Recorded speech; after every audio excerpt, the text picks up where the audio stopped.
Have you ever seen the quote, "What doesn't kill you makes you stronger," on a mug, a gym wall, or maybe even heard it in therapy? It sounds inspiring. But for millions of trauma survivors, it can feel like a weight. Today we're diving into the origins of this quote, how it's been misused, and what happens when resilience becomes a demand rather than a choice. Because the truth? Nietzsche didn't mean it the way you think, and real strength, real healing, looks very different than a motivational slogan. So, what does strength mean to you? You've seen it 1,000 times, stenciled on gym walls, tucked inside self-help books, echoed in military slogans, motivational videos, and even corporate training sessions across the globe. What doesn't kill you makes you stronger. It's everywhere, and for a reason, it feels good, like armor. When life falls apart, it offers instant reassurance. Pain isn't just survivable, it's supposedly productive. This quote has become the poster child of resilience. Tough, unyielding, proudly unbothered. It sells the fantasy that suffering is somehow redeemable if you just keep pushing. And in a world obsessed with hustle and grit, from American individualism to global sports and military cultures, it's a cultural anthem. But the more it gets repeated, the less we ask what it really means, or whether it's true for everyone. On the surface, it's a promise. A neat equation, struggle plus survival equals strength. It suggests that hardship is a form of training, like lifting emotional weights. We love that narrative. We want our pain to have purpose. If we can frame suffering as a stepping stone, then maybe it's worth enduring. It turns trauma into transformation, and that feels empowering, at least from a distance. The quote gives us meaning in the mess, and meaning is addictive. But that tidy interpretation glosses over a harsher reality. Not all pain leads to growth, and not all survivors walk away stronger. For some, it's a source of hope. For others, it's a pressure they didn't ask for. There's comfort in a slogan. It turns chaos into something digestible. If I can survive this, I'll come out better. It sounds like a contract. Endure, and you will be rewarded. But slogans like these don't tell the whole story. They pretend survival is the same as healing, as if just staying alive guarantees wisdom or strength. In reality, some wounds stay open. Some people break and don't get rebuilt. The quote offers control, a sense that we can shape our pain into something noble. But often it just masks fear. Because if suffering doesn't make us stronger, then what? For people grappling with PTSD, chronic illness, or deep grief, this quote can land like a slap. Instead of offering comfort, it can feel like pressure, as if there's something wrong with you for still hurting.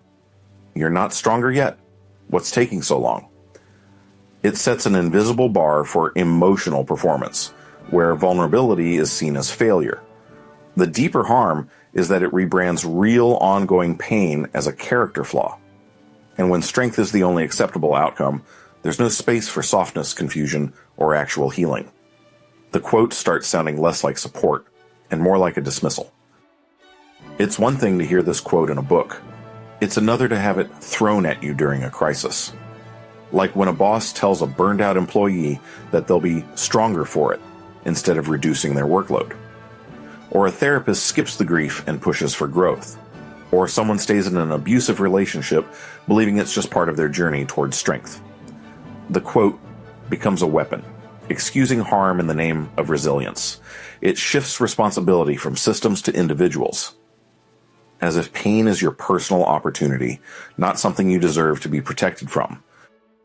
Friedrich Nietzsche was a 19th century German philosopher, but not the kind of person you'd expect to inspire motivational posters.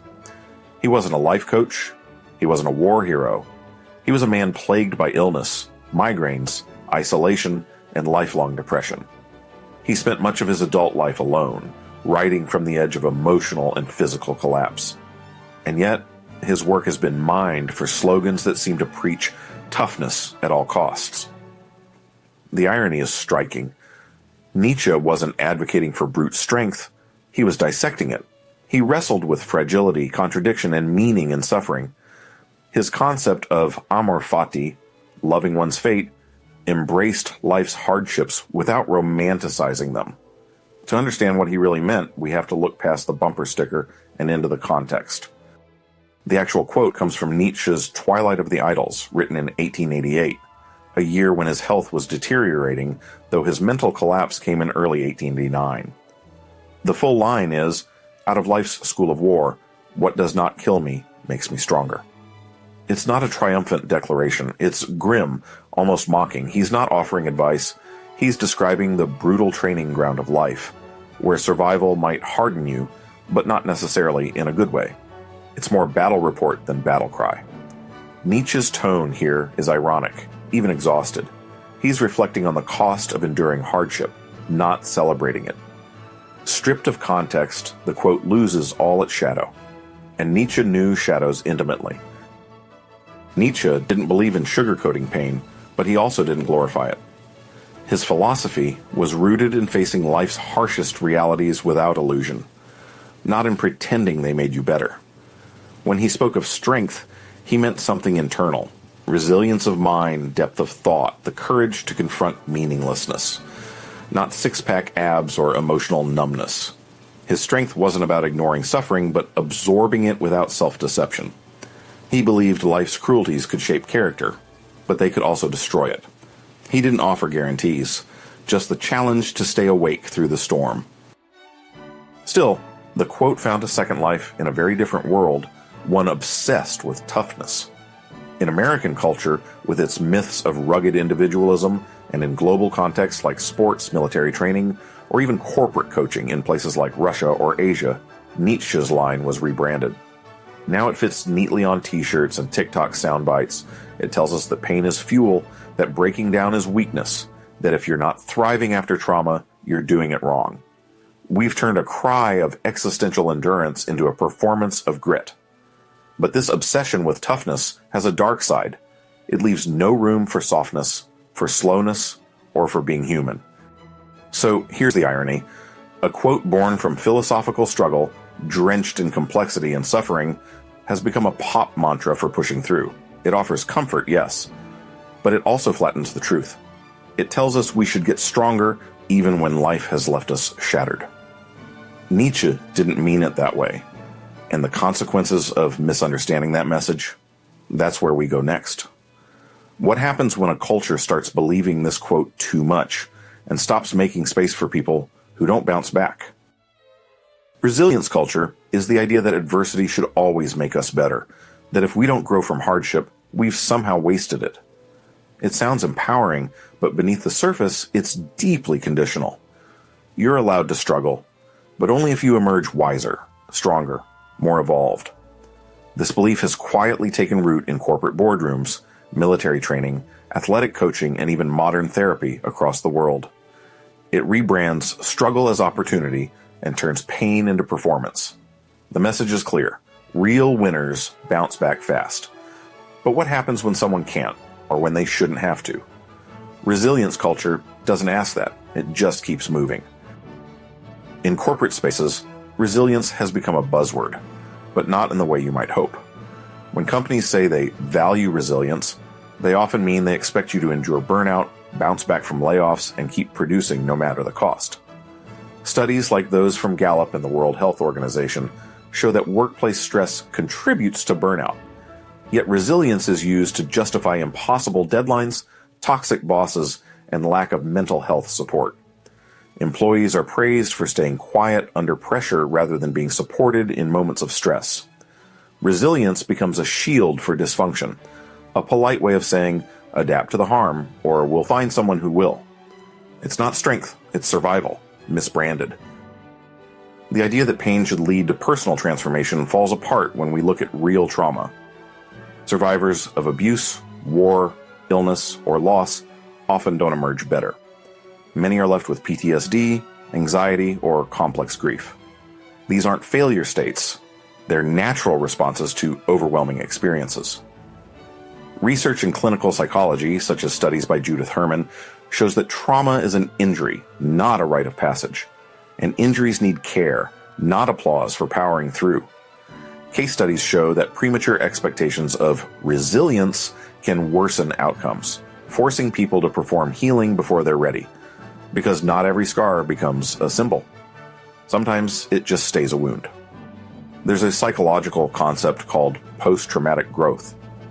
The idea that some people, over time, find deeper meaning, new priorities, or unexpected strength after trauma. Research by Richard Tedeschi and Lawrence Calhoun highlights that PTG can happen, but it's not automatic. It often depends on social support, therapy, or time, and it's not a moral obligation. Growth, if it happens, is slow, uneven, and deeply personal. It may come years later or not at all, and pushing people toward it too soon can feel like pressure, not support. PTG isn't a guarantee, it's a possibility, and mistaking it for a requirement turns healing into a performance rather than a process. Surviving something hard doesn't automatically mean you're stronger, it might just mean you're still here. And sometimes that's the most someone can manage. Take Maria, who lost her partner and felt crushed by the expectation to be strong at work. She wasn't wiser or tougher, she was grieving. Survivors may be exhausted, disoriented, grieving, or still deep in their pain. When we expect strength from them, emotional clarity, wisdom, productivity, we overlook their humanity. Worse, we place an unfair burden on the wounded to inspire us. That's not empathy, that's exploitation. True compassion means accepting people in their weakness without needing a redemptive arc. Survivorship is not a finish line. It's often just the start of another hard, messy chapter. One of the most damaging effects of this quote is how it trains us to pretend we're fine, even when we're not. If we're told that suffering should make us stronger, then admitting we're still hurting starts to feel like failure. So we stay quiet. We downplay grief. We put on a brave face because that's what resilience looks like, right? But emotional suppression doesn't heal anyone. It delays recovery, feeds isolation, and makes it harder to ask for help. People start suffering alone, in silence, trying to live up to a myth. And over time, silence becomes a trap, one wrapped in the language of strength. You're so strong, it sounds like praise, but for many survivors, it feels like a muzzle. It means people see your endurance, but not your exhaustion. They admire your survival, but overlook your suffering. Some trauma survivors describe this compliment as a kind of pressure, like they have to keep performing resilience, or they'll disappoint the people around them.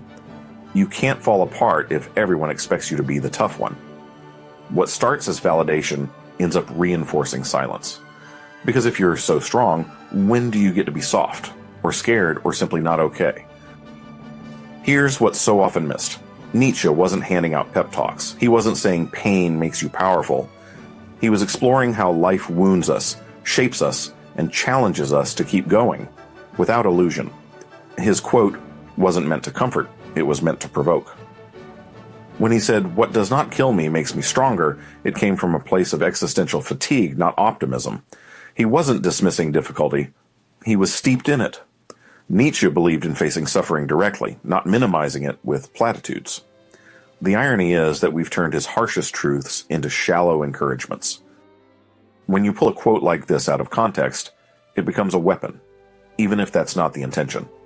What Nietzsche meant as a meditation on hardship becomes a one-size-fits-all mantra. It strips away complexity, and in doing so, it can hurt the very people it claims to uplift.